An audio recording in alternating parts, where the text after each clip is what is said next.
Bon, Jacques, c'est vrai que depuis notre première rencontre il y a 7 ans autour d'une tasse de café éthiopien à Paris, on n'a jamais cessé de partager le même rêve qui était celui de la valorisation du terroir dans le café et de l'identité du travail des producteurs.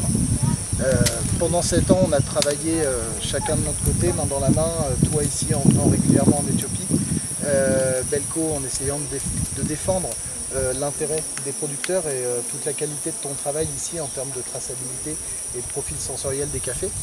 Il y a quelques mois, on a pris une décision ensemble qui t'a amené à venir vivre en Éthiopie pour qu'on puisse poursuivre de façon un peu plus active et un peu plus approfondie tout ce travail qui est la recherche de l'identité des terroirs café en Éthiopie. Donc aujourd'hui, j'aimerais te poser une question très simple. Qu'est-ce que représente, pourquoi la notion de terroir fait sens pour toi en Éthiopie? Pourquoi depuis 7 ans tu me parles de façon aussi passionnée du terroir en Éthiopie? Et pourquoi aujourd'hui, ensemble, on va chercher à découvrir le maximum de café de terroir en Éthiopie et jusqu'où on peut aller en fait? Alors ici déjà nous sommes à Amphilo, à Daotobi. Et il faut savoir qu'ici on trouve tous les éléments qui font le terroir, c'est-à-dire des variétés spécifiques au milieu, un des savoir-faire traditionnels qui sont travaillés depuis 30 générations dans la région, et enfin un système de culture assez particulier qui est l'agroforesterie, les cafés de forêt. C'est-à-dire qu'en Éthiopie on trouve des endroits un peu comme ici. À quelques heures de marche, on a la forêt de Dampa qui est une réserve naturelle avec des caféiers sauvages et un nombre incroyable de variétés qui ne sont pas toujours identifiées.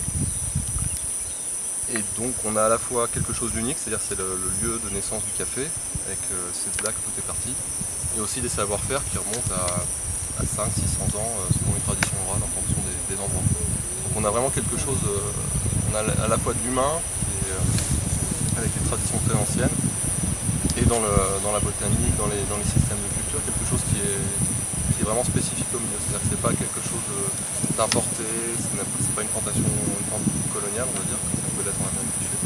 C'est pas non plus perçu comme une culture de rente exclusivement, c'est-à-dire que les gens ici boivent leur café, le travaillent, le torréfient. Alors c'est pas selon les standards européens ou américains, voilà, mais ils aiment le café et ils ont vraiment une connaissance du produit, de leur produit. Donc c'est quelque chose à la fois qui leur appartient, donc c'est une source de revenus évidemment, donc il y a vraiment une dimension, on va dire, de patrimoniale, c'est un patrimoine. Et ici c'est vraiment un patrimoine vivant dans le sens où le système d'agroforesterie permet à la fois de préserver évidemment les caféiers, les variétés locales, mais aussi de préserver la forêt d'Amphilo avec des espèces qui ne poussent, on va dire, que sauvagement. Donc ça prend tout son sens. La notion de terroir va vraiment s'incarne ici, on va dire, pour le café. Je pense qu'il n'y a pas beaucoup d'endroits dans le monde qui réunissent tous ces critères-là, à la fois humains, bioclimatiques, environnementaux, dans le monde. Donc est-ce qu'on a la possibilité de retrouver des cafés avec des goûts qui soient réellement différents ici? Bien sûr, c'est-à-dire qu'on a différentes forêts, différentes altitudes, donc différentes orientations,